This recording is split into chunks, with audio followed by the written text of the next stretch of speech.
Okay, I'm going to call the meeting to order at 6 p.m. Pursuant to Governor Baker's March 12, 2020 order suspending certain provisions of the open meeting law, DL Chapter 38, Section 18, and Governor Healy's March 29, 2023 revised order extending remote participation by all members in any meeting of a public body. This meeting of the Select Board will be conducted both in person via remote participation to the greatest extent possible.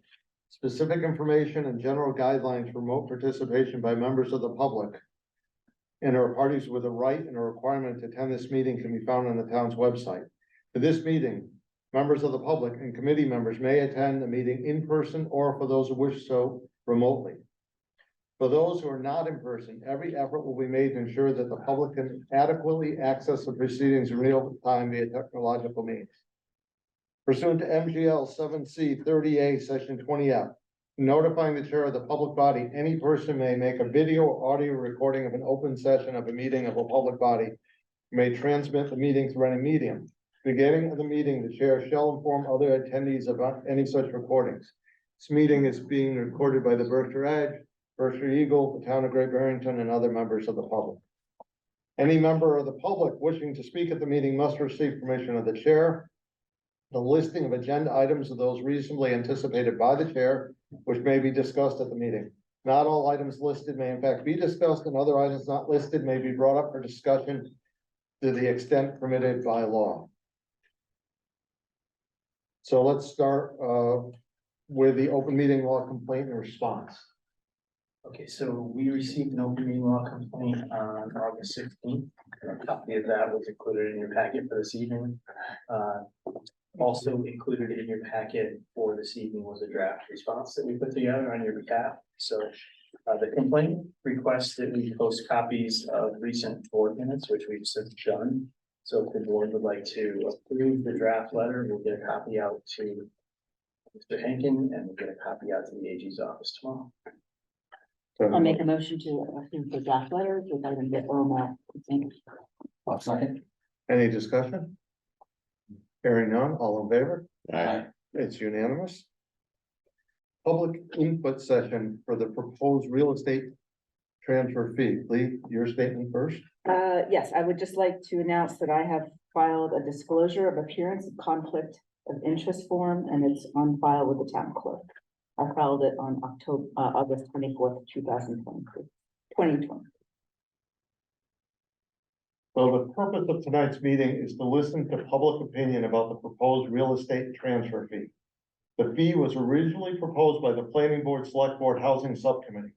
It was sent to the Select Board for their consideration.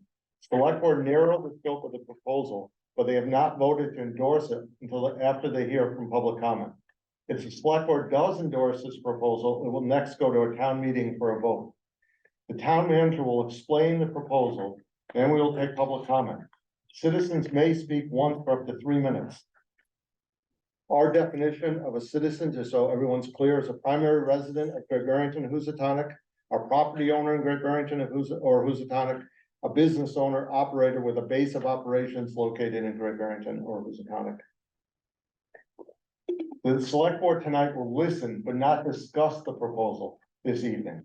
Citizens may ask questions about the process, which we will try to answer this evening. Any other questions about the proposal will be considered rhetorical, and we will take under advisement until the night of the Select Board discussion.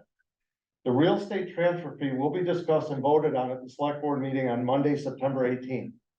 There will be 2 votes that evening, 2 possible votes.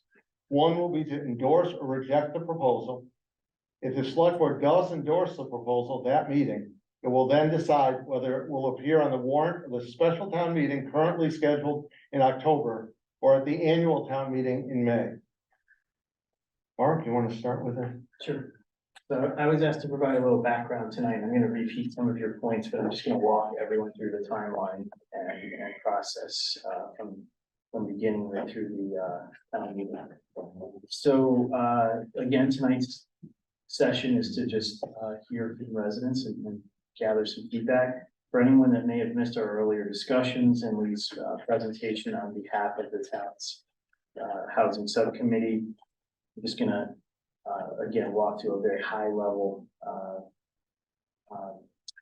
look at at what's being proposed, how it will work, and then we'll talk about next steps. So, as Steve just mentioned, the proposal was initiated originally by the Select Board and Planning Board Housing Subcommittee, and the goal was to generate revenue that would create and retain more affordable and workforce housing stock here in Great Barrington. And that would be accomplished by seeking approval for a 1% transfer fee on real estate transactions at and above $1 million.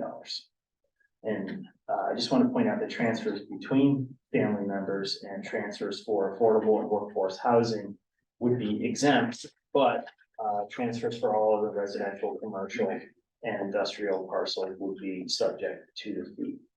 And that 1% fee would be split between the buyer and the seller. So revenue would be directed to the Affordable Housing Trust Fund and managed by the Trust Fund Board, which is made up of 7 members appointed by the Select Board. And just as an example of this, and Lee had mentioned this earlier in her presentation a few weeks back, that if this program had been in place in fiscal 22, it would have generated roughly $209,000, and that's based on 14 sales that occurred that year at or above that $1 million range. So again, tonight's meeting is just to gather feedback from our residents, and the Select Board, as Steve mentioned, will deliberate at a later date and vote whether to move this proposal forward to a special or annual town meeting. And if at that time, town meeting voters approve it, we seek a home rule petition or a special act to our state legislature. I'll stop there. Okay, so the way we'll work this is there are 23 people on attendees at Zoom. There are people in the room, approximately a dozen maybe. Yeah, pretty close. And I'll rotate back and forth for people. You have 3 minutes to speak. You can speak once and we'll see where we go from there. So I'll start with, and please state your name and address for the record. So we'll start with Carol Bosco Baumann, then we'll go with Fred Clark. So Carol, go right ahead.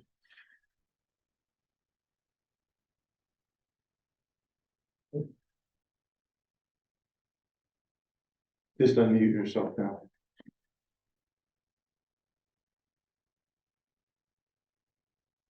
Carol, you're just got to unmute yourself and you'll be able to go.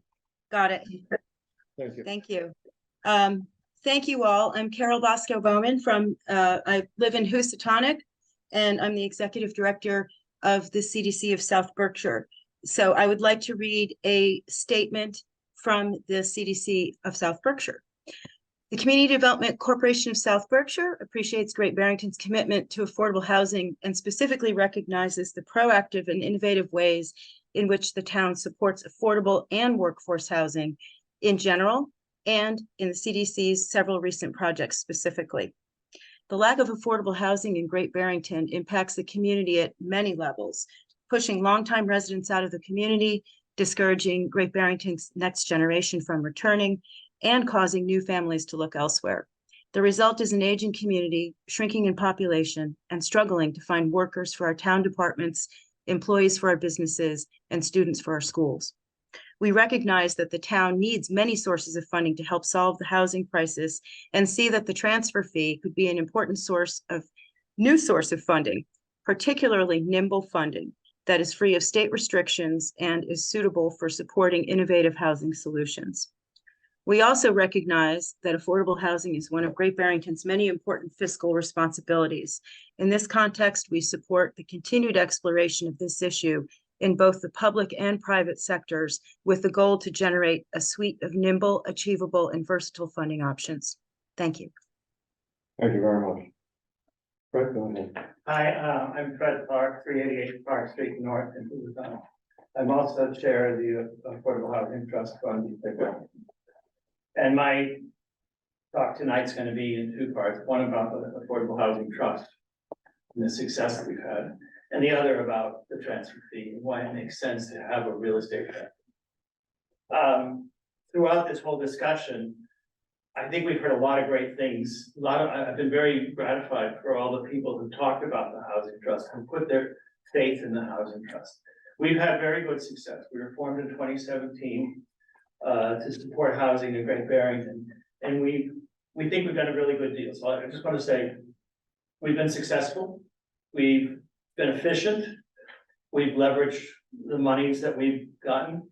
We get an annual stipend from the CPA committee that we go in and we have a conversation with them every year. And they forward our recommendation to town meeting. It's never enough. It's, even this week, there were 2 projects that came up that, you know, if we had the money, we would go forward. The need is so great. And I just want to talk about that. They say a rising tide lifts all boats. This community is doing a lot of things right. Our cultural institutions, the number of restaurants, the outdoor recreation, the vitality of the town are all things that make people want to live here. So we have much to be proud of. But those things have attracted many. And the things that have attracted them are those things that are in danger. We're in danger of losing those things. The increase in real estate prices at the top has led to an across the board increase in real estate. That rising tide has left some behind without a vote for safety. Those benefits of Great Barrington, culture, etc., come in part because we are a welcoming community. There's a direct correlation between the rise in the real estate and the lack of affordable housing. Without affordable housing, we lose teachers, service workers, and town employees. Is it fair that the real estate, it is fair that the real estate community use part of their resources to help keep this vibrant community. That's why the real estate transfer fee makes sense. It's because there's a linkage between the escalating costs of real estate and the lack of affordable housing. It's that linkage that makes sense for the real estate transfer fee. Carol talked about the shortage. They had dozens and dozens of people come to Windrush that were qualified. Construct has a waiting list of 70 or 80 people all the time. Habitat had 50 qualified people on the first day of the Grove Street open house. Grove Street is a house that Habitat got from the town through the Affordable Housing Trust and will be awarded for purchase. Many people have talked about how teachers and service workers can't find housing. But what brought it home to me is when we had an information section in Housatonic about the new Habitat development. And a young man stood up, he was still in his Great Barrington Fire Department polo. And he talked about how if we don't figure out how to provide housing in a few years, Great Barrington's not going to have a qualified department because there won't be people who can afford to live here. Thank you. Thanks. Charlie Williamson, go right ahead. Charles Williamson, 48 Blue Hill Road. You hear me? Yes, we can, Charlie. Okay, I just want to say, and I've said it many times, but as a homeowner who's a taxpayer, I believe we're down at about the 1/3% we pay the taxes for everybody else. Enough is enough. And I don't care what you call it, a tax is a tax. I don't care if you call it a transfer fee or you call it a permit, it's still a tax. And over the years, and I'm talking 20, 30 years with the Democratic Party, they've been taking our money and they said they can solve our problems. And all I can see is getting worse and worse. Now, back a few years ago, we had Proposition 2.5, which that came and went in a hurry because they can't live with spending 2.5%. So a couple of years ago, you put in this preservation fund, which I still don't like, 3% added to my home taxes. Well, what I'm trying to say is, why don't you go look for somebody else and a good person to look at? And I know you're going to say, well, it's a school, Charlie, is Simon's Rock. They get the privilege of using our fire department, our police department, using everything we have that I'm paying for. But here, 10 to 15 years ago, they put up a couple $1 million dorms. I guarantee you, you never even thought of jacking up their permit to maybe like $30,000 for a permit, which they could have easily paid for. So you keep on going back to the homeowner. Well, we have enough. I mean, it's getting hard to pay our damn taxes, and enough is enough. So get the money from someone else and stop trying to solve the problem, because when you bring in these low income housing, most of the people in there, better than 50%, are not even from Great Barrington or Berkshire County. They're from out of town and out of state. So Here you want more money to build more houses for out of towners. No thanks. And I strongly, but I guess I'm talking to the wrong selectman group, is stop taxing us. That's all I have to say, and I don't like this idea of taxing us even more. Thank you, Charlie. Okay, anyone else in the room? Yeah, come on up. Well, when did you get shot? Come on. Just tired, it was a long night last It night. was. Yeah. My name is Michelle Louvier, and for the record, I have a comment regarding the CPC. For the record, my full name is Michelle Baumann Costa Louvier. And, born and raised here. And last night we attended another meeting and the word transparency came up a couple times. And whatever initiative comes before the taxpayers or the citizens, I think transparency is so important, whether it's a town merger, whether it's how we use our CPA funds, or whether it's this initiative. So, Carol Baumann, Bosco Baumann was one of the authors of a Berkshire Edge article, and she referenced percentages. 75% of the units at Bentley Apartments were leased to families from Great Barrington, et cetera, et cetera. Anyone could live in there excited. So I reached out to Carol. I said, Carol, can you elaborate? And I said, I'm looking, how many people from South County, how many people from North County, et cetera. I wasn't asking from Housatonic, from Lenox, from whatever. And I was told it was a privacy issue. And I said, a privacy issue. I said, well, if you tell me 30 people from North County are in affordable housing here, how is that a privacy issue? The final response is she wasn't required to say it, to tell me. Is she required? No, she isn't. But you want me to support your endeavors? I need to know you're using my money. So that was a red flag. I believe it was select board member Davis who called this, I think it was a post on Housatonic Neighbors, as a call to action. And yeah, it is a call to action. But let me say this, there's nothing more than a call to action than a community north that's being poisoned by their water. That is a call to action, not to mention, we're talking about fire department, we don't even have functioning fire hydrants. That's a call to action. We talk about people not being able to afford to live in the area. Let's flip it. What are people being paid in this area? I heard somebody was making $17 an hour, they were talking to me.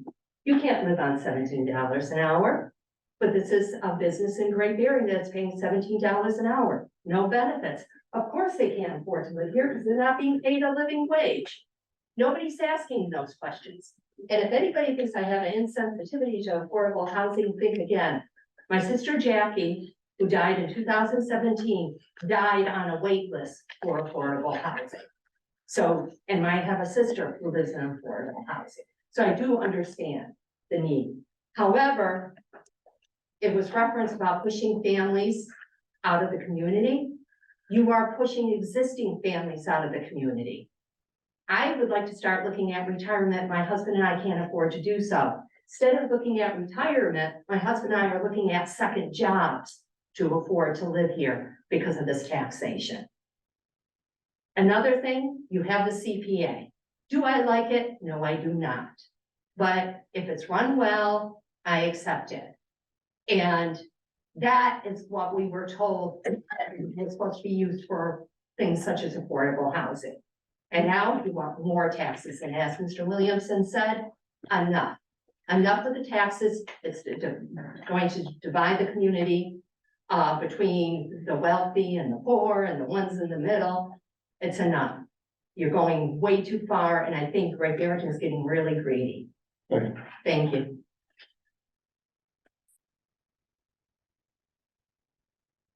Vivian Orlowski. Oh, thank you. Can you hear me? We can. I I live on Lakeview Road, and I appreciate and have attended many meetings of the Select Board and Planning Board Housing Subcommittee and the Board of the Affordable Housing Trust Fund. On this issue, the proposed real estate transfer fee policy, just like our annual real estate property taxes, unfortunately neglects the income levels of those who must pay the taxes, in this case called fees. For example, low to moderate income home sellers may suffer from additional fees, include those house sellers who need to repay reverse mortgages that people who are in difficult positions often get, or extensive loans, house sellers who need to pay huge bills for previous or current major medical expenses that are not covered by health insurance or Medicare, house sellers who are ill or who have ill spouses or children requiring daily home health care, either long-term or for the rest of their lives. Alzheimer's disease is just one example of an ailment requiring years of extensive care expenditure, mostly not covered by insurance or Medicare. And elderly families, the elderly themselves and their relatives suffer from that. For residents who don't have high-paying jobs, prosperous businesses, ample investments, or pensions, selling their house may be their only financial lifeline. For those who have lived in Great Barrington for many years and bought their house when affordable to moderate income people, they may be especially vulnerable now. In many cases, they may be at or below the 80% of area median income, AMI.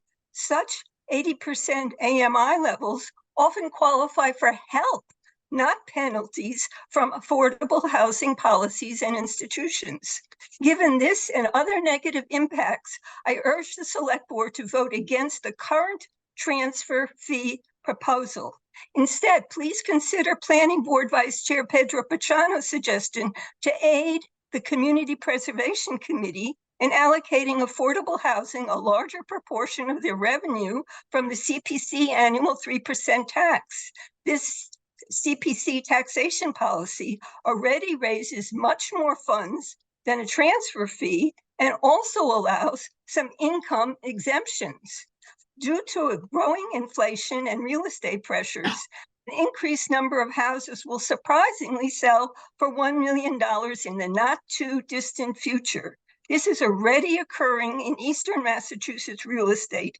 Even in Great Barrington, a house price near $1 million in 2023 was purchased only about a dozen years ago at a mid-price of in the 300,000s. So that's quite an increase, but that's an example of what those of us who think, well, this won't affect us, should keep in mind that maybe you purchased your house in that range, or even less if you purchased earlier, but yet in a few years, the real estate market may make that $1 million sale, and because of what's happening with inflation in the real estate life.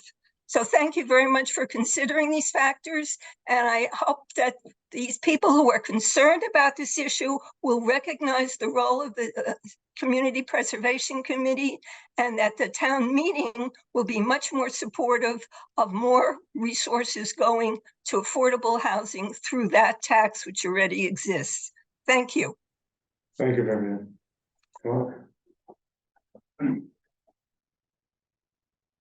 Hey, Don, Eric Sternagel, Long Pine Road. So I want to first start, Fred, you guys have done a great job. The CPA funds have done a great job. I've done a little bit of research here. So since 2015, Great Barrington has collected $6 million in CPA revenues. Applied 39% of those revenues to housing. Even more impressive. It's like leading the state, you guys are right now, all other municipalities. Like, it's crazy what we've done in the last couple of years.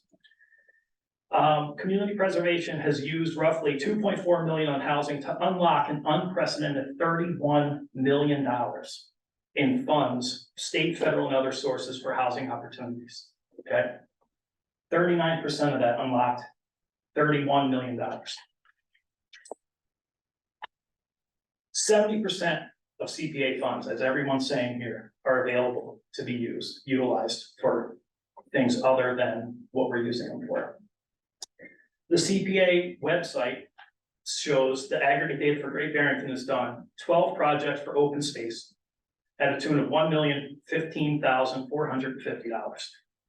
Recreation, so open space and recreation is kind of pulled into the same category, but they've also done 12 projects, $573,906. Historic preservation, 28 projects were done at a tune of $2,246,899. Housing, 14 projects were done, $2,805,000. So the total spent, $6,641,255 over 8 years. First projects were done in 2015. That's an average of $350,000 per year. If the town would invest the 80% into housing of CPA money, 10% for open space and recreation, 10% of the CPA money for historic preservation, the remaining 80% for housing. We would basically be getting $664,000 a year towards housing we could put in.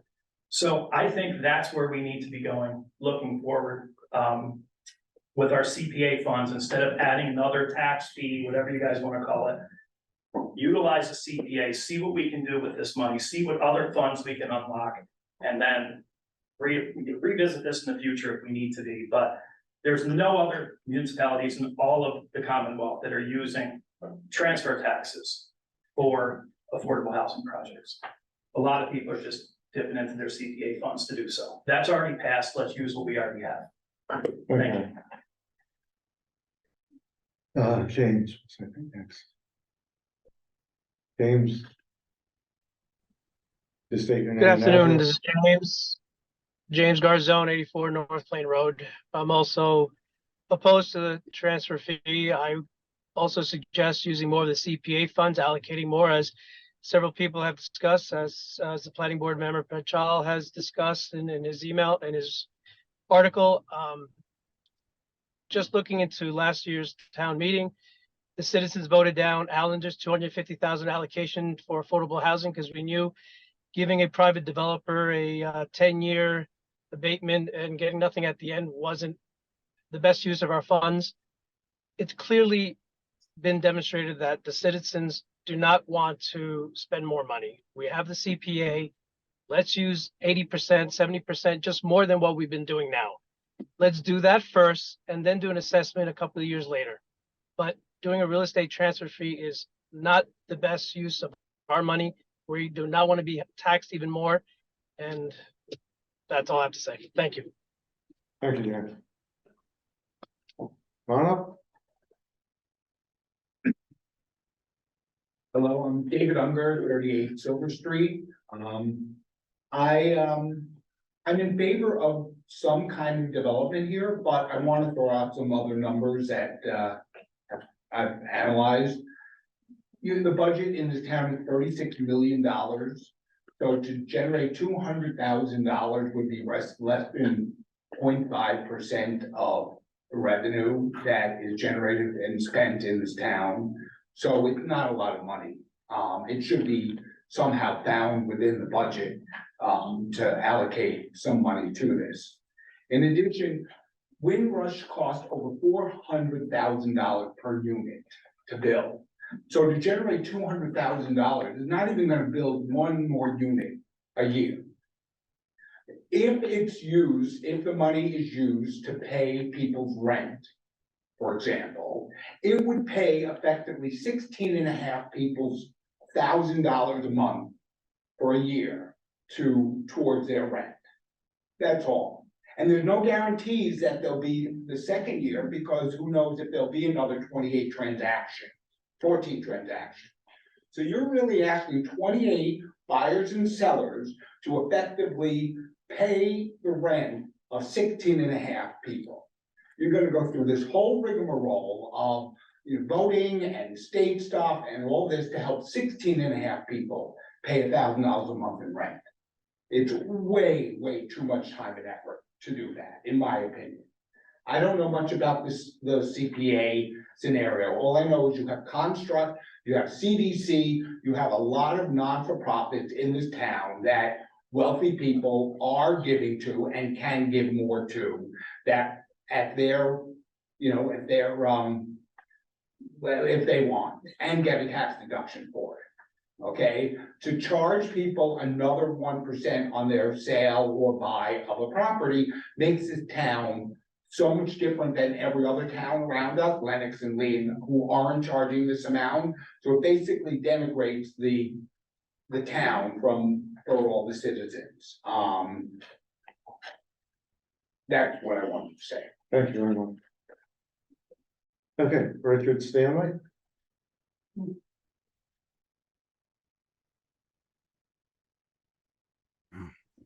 Okay, you can hear me now, Steve? We can. Okay. So I've been involved with the CDC from the early. Richard, name and address, please, for the record. Oh, I'm sorry, Richard Stanley, South Agamont, Mass. At least they were still part of Massachusetts. I've been involved in the CDC since the early 90s when it got resurrected. And we've been trying to do affordable housing for many years. And we've partnered with the state. In fact, we've partnered using various federal tax credits to put together deals that help create a lot of the affordable housing that you see. And the only way in which we were able to truly get going is when there was CPA money available and other forms of money that came into the town that helped leverage being able to do these projects. To look at something like $200,000 and say you can't build a unit for it, well, that's in fact true, but it's the kind of money that can leverage other money. And people familiar with how deals are put together for various housing projects would definitely be familiar with that. So to look at it as a dollar in is versus going to create housing, that's not at all the way to look at it. The other thing to think about is that Great Barrington is an economic system like any other town. And you need various pieces of the puzzle to make it successful. And the trying need now more than ever, I guess the game changer was COVID, that many things changed, starting with real estate values going up. And we have an extreme lack of a workforce, place for workforce to live. And if you frequent some of the businesses, particularly restaurants, they're not staffed to what they used to be. And the system, little by little, is going to break down. So it's hard to look at just one aspect of it. And I'm in favor of anything that continues, that the town continues to support this type of housing. And keep in mind, there's a difference between affordable workforce housing and strictly affordable housing. And it has to do with how these types of projects are financed. So that's the sum of it. I trust this will not just be a conversation about a transfer fee, but will create a bigger conversation about how we are going to go forward as a community to be able to create housing where people can live it in our community. Thank you. Thank you, Richard. Bill, come on up.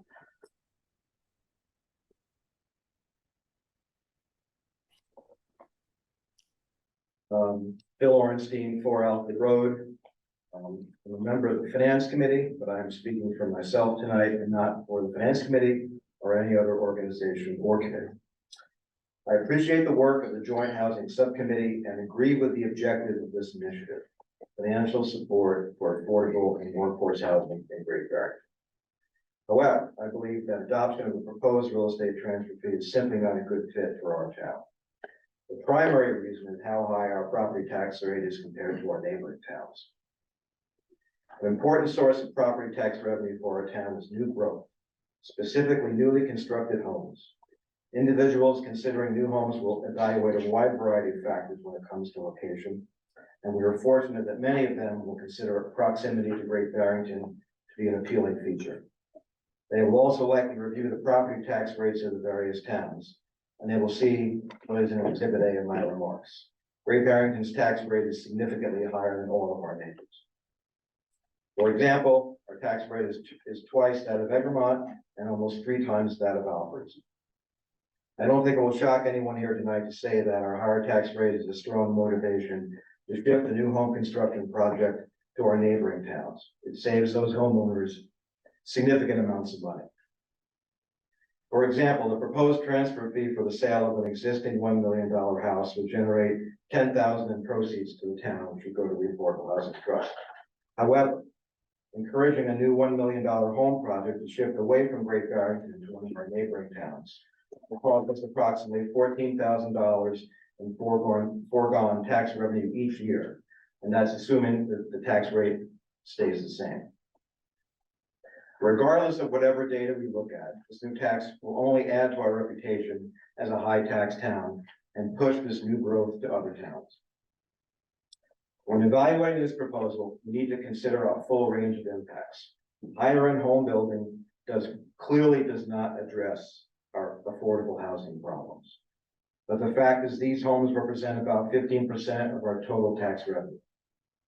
This tax revenue is critical as we consider large new investments in our schools and a water system. At the same time, our cannabis tax revenues are in decline.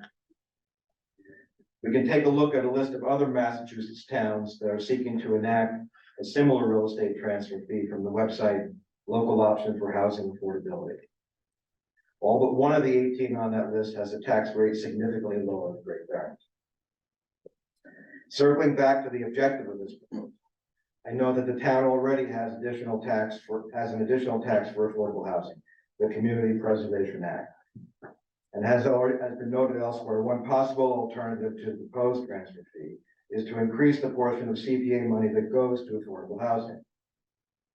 Since our inception of the CPA back in 2012, a total of $6.5 million has been awarded, with affordable housing receiving about a third of that total, or about $2.5 million.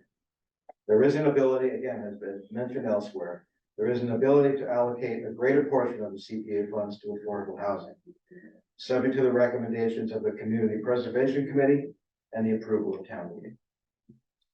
As you consider this proposal, please note that all sellers of property in our town and across the state already pay a transfer stamp tax to the state of just under 0.5%.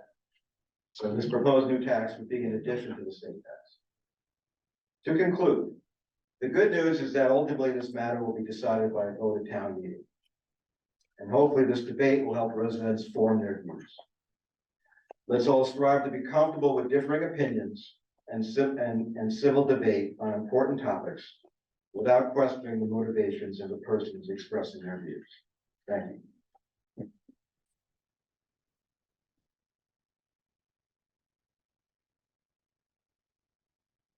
Charlie, you've already spoken once, but briefly, please.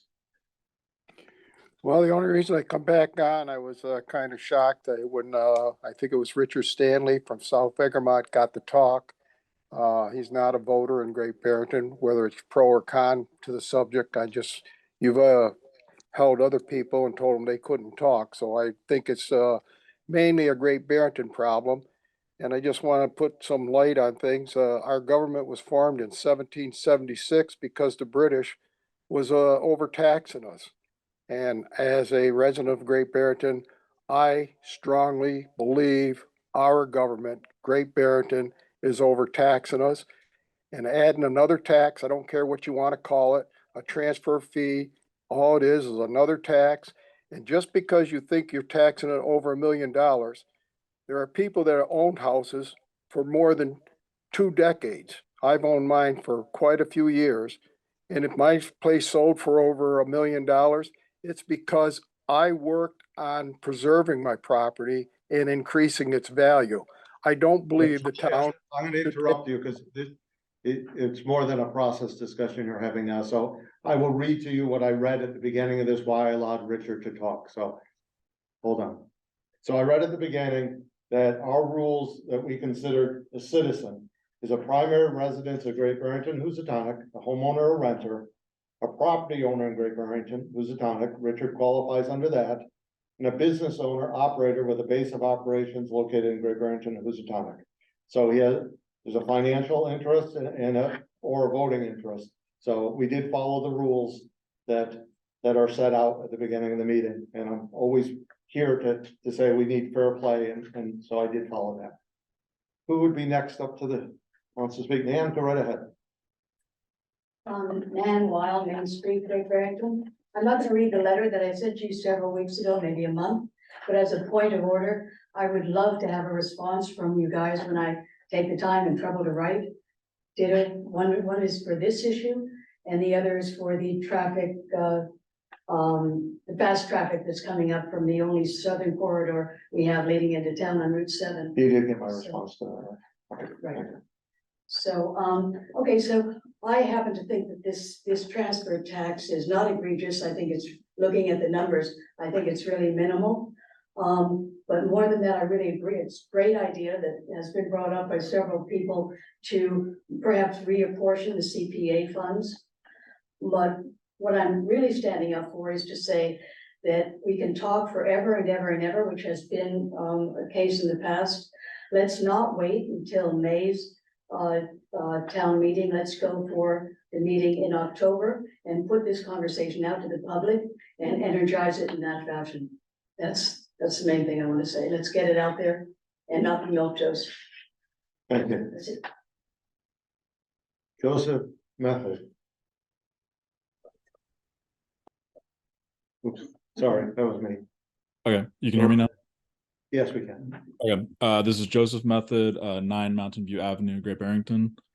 I'm also on the Affordable Housing Trust Fund, but speaking on my own capacity. And I've gotten a lot of value out of all the comments that people have made. I just want to say first that working on the Affordable Housing Trust Fund, it's really frustrating how little money we have to work to solve such a big problem. So as others have said, like $200,000, it doesn't sound like a lot of money, and it's not a lot of money, but we're dying. Like we need the money to do to throw at any projects that come up, and it's really hard to say no to new units. So yeah, I'm in favor of just anything that increases the amount of money that we work with because of the size of the problem. One of the previous speakers was talking about the idea of just the idea that like you need to take into account the equity. And to me, like, I know that makes it the sort of thing much more complicated, but that rings true to me as well, that like, you know, what if somebody like was reverse mortgaged up to 990,000 and then suddenly they're getting taxed. So I think that's a concern. And I really like the idea of having some sort of a higher threshold on CPA funds. You know, as people have said, you know, if it's a crisis, we should act like it's a crisis. And that means some things that we've been spending money on are probably nice to haves, and we really need to throw it at affordable housing. And then just the last comment is just that I know this is a whole can of worms.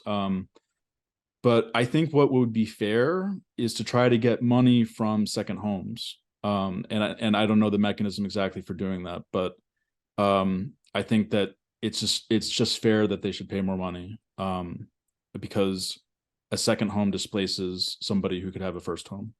And that's all I have to say. Thank you very much. Bob, are you speaking? I'm trying to think out loud. That's okay.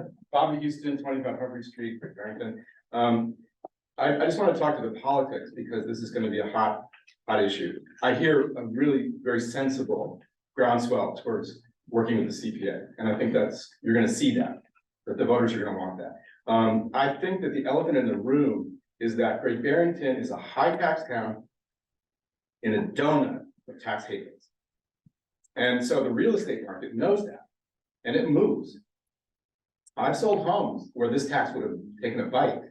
And believe me, when you go down Seacon Crossroad, the Great Barrington homes sit along the farm fields where they used to be, the farms. And as soon as you cross the driveway into Alford, the houses turn 14,000, 16,000, 10,000 square feet. So Great Barrington has to watch its optics. Really important. Because the realtors know this town is a high tax town. Thanks. Thanks, Tom. Anyone else? Anyone online?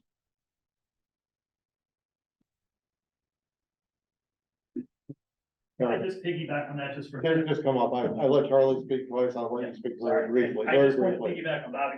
So, I spoke before as a citizen of Great Barrington. I'm gonna change hats here, and I am broker owner of Fairground Real Estate in Great Barrington.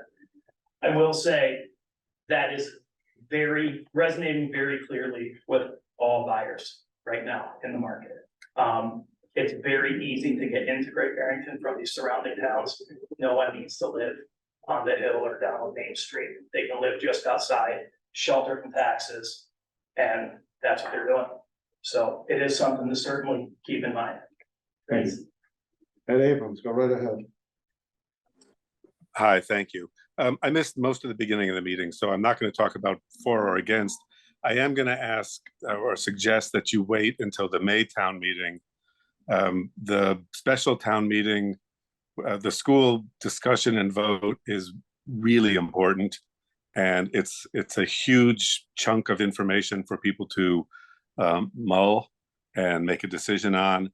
And I think this is also a big decision, and I just think they should not be at the same meeting. I would really like to see the special town meeting focus solely on the schools, which I think is one of the biggest decisions we have facing us. Thank you. Okay. I don't see anyone else. I don't want to be accused of shutting off discussion. There we go. Anna Dwyer. Do the cleanup hitter, Ann. Go ahead. Hi, Steve. Thanks all. I guess I just want to support what, I think that was Ed who just spoke. It's a little, I'm on Zoom.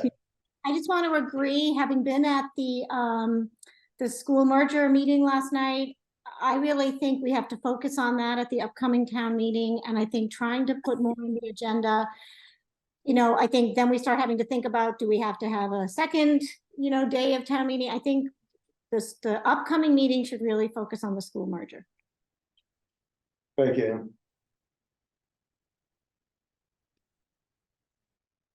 Okay, I want to thank everyone for coming tonight. This is what a civil discussion is. It's really helpful. And the select board really appreciates this type of discussion. Okay. We do. No one's fancy. Select board time. Ben. Nothing for me. Garfield. Nothing, thank you. Eric. Lee. Nothing.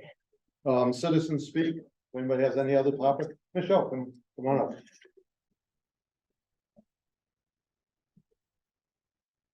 Michelle Levan, 70 Division Street. I just want to agree with Ed Abrams. I was at the meeting last night. It was an exhausting meeting. And there was a lot of debate, a lot of questions. And personally, I'm getting a little sick and tired of the 11th hour votes that go on at our town meeting. If the warrant is going to be heavy, anticipate possibly a citizen petition to limit town meeting time, the time of the town meeting. To me, if you're going to load a warrant for special town meeting, I'm seeing it that the 8-town merger isn't that important to you, then it's not, shouldn't be that important to me. So you may want to think about that. Last Wednesday night, there was a meeting, Housatonic Water held a meeting. This meeting was much nicer than that meeting, by the way. And Said very well. And I found out that the fire hydrant in front of my house isn't a real fire hydrant. It is truly a Barbie Stream House fire hydrant. My question now is I feel unsafe in my community. And I was wondering if fire hydrants in our community can be addressed at a select board They meeting will. by the fire chief, because I'm really scared. Yeah, I'm not sure if we're the fire chief, but it will be. Well, you know, Yeah. whatever, whoever you Yes. think is The appropriate answer to is do yes. so. Because I was there at the fire, it is scary how fast that went out. And to wait for tanker trucks to come in. And, there was it was just a horrible meeting last week, so beside that. Also, speaking of where I live on Division Street, the traffic has become horrible. It's like the Mass Turnpike. And I know I can call the police, I could call them day in, day out. I've been taking Fridays off just to monitor the traffic and speed on my street. And trust me, I have better things to do than do that, but I want to witness it during a working day. And it is absolutely terrible. Also, considering the weight limits on the Division Street temporary bridge, if you look at the weight limits, you're talking, yeah, it can hold a gravel truck, build a gravel truck, it can hold a tractor trailer truck that's full, if you look at what those weight limits are. But as trucks are crossing the bridge, they're going in tandem. So you will see a full gravel truck with a school bus right behind it, or another truck, which adds additional weight on that bridge. I have always asserted that the degradation of the old bridge was due to overweight vehicles going on the bridge. And I stand by that. It certainly wasn't butterflies landing on the railing. That didn't do it. And my last comment has to be, I was coming home from the meeting last night, driving down Route 7, and the stench of the marijuana fields was sickening. And I cannot believe people have to live next to that stench. So I would hope that, I know some of you had to drive down Route 7, so you probably smelled the same thing I did. I smell it when I come down 102 from Lenox. Sometimes I take 102. So think long and hard when you approve a project, especially when it's near in a residential area. Thank you. Anyone else? Citizen speak time. Okay, you're gonna talk about the transfer tax? Yes, absolutely. Okay, sorry. You have 3 minutes, no problem. Okay. Our country is extremely divided. This proposal adds to the division, creating a we against them scenario. The select board should be reinforcing the notion that we are all one town. This does exactly the opposite. Wealth does not make someone a bad person. It does, however, enable someone to pay our high taxes, support our businesses, donate to our nonprofits, hire local workers, and improve properties. These are people critical to the success of our town. Let's not drive them away. Our CPA already taxes all property owners to support more housing. If more housing is really the issue, the town should at the very least allocate 75% of CPA funds to affordable housing. Let's see how that works before we divide the town. Money is not the only issue, as both the Affordable Housing Trust and 4 members of the Select Board just voted against 10 additional units of affordable housing on town-owned land with a $3.2 million infrastructure grant. The land cost per unit on that project is 6 times what it would be if we bought an empty lot, median sale value $85,000, had been purchased in a 3-family building. NIMBY's in charge now, asking for more of our money. Unlike the towns that adopted this transfer tax 30 years ago, we are not an island. We are surrounded by towns, many of which share our zip code, which has skewed housing cost analysis by the media. Abutting towns with tax rates at a fraction of ours and access to all of our amenities are already making Great Barrington less desirable. Median sale values are directly affected by tax rates. The 3 towns with the highest tax rates, Great Barrington, Sheffield, and West Stockbridge, also have the lowest median sales price of all the abutting towns by about $200,000. Making Great Barrington even less desirable by adding a transfer tax could adversely affect property values, leading to a higher mill rate for all taxpayers. Transfer taxes typically start above a certain threshold. This one starts at 0. If someone sells their property for $999,999, there's no tax due. But if they sell it for $1 more, it costs them $10,000. Let's be fair. And treat everyone alike. The transfer tax proposed, if adopted, should only apply to values above 1 million, not $1. This would, of course, significantly affect the amount of taxes this proposal claims to generate. No consideration seems to be given to other important factors. Is this a primary residence? Are the sellers at their most vulnerable stage of life where they are spending down their savings, downsizing, moving into a retirement community? Is there even a capital gain? IRS allows $500,000 in capital gain before taxation that has been a primary residence for 2 of the last 5 years. Is it being sold at a profit or a loss? We badly need new housing units. Building even a 2,000 square foot house at today's prices, plus the cost of land acquisition and site improvements, will almost certainly be over $1 million. New construction expands our tax base and creates energy efficient housing while freeing up other housing. Why do we need to punish these people? As almost all of our commercial properties have tenants, adding this cost to a sale will only result in increased rents to businesses and tenants, which many in our community already cannot afford. Those people work hard to save money. Money can be invested in many different ways. We should be rewarding people who choose to invest in our town over the stock market or oceanfront properties, not punishing them. Penalizing investors on the high end is not a solution that will make our town more attractive. Inviting private investment creates jobs, improves our built environment, and both supports and creates local businesses. We are Great Barrington. We welcome all to our town. Thank you. Thank you for your handout. See, no other hands up. We had 16 people in person at the height of the meeting and 29 virtual for a total of 45. I'll open up the media time, please. Seeing none, by unanimous consent, can I go and work? You may. By unanimous consent, we are adjourned.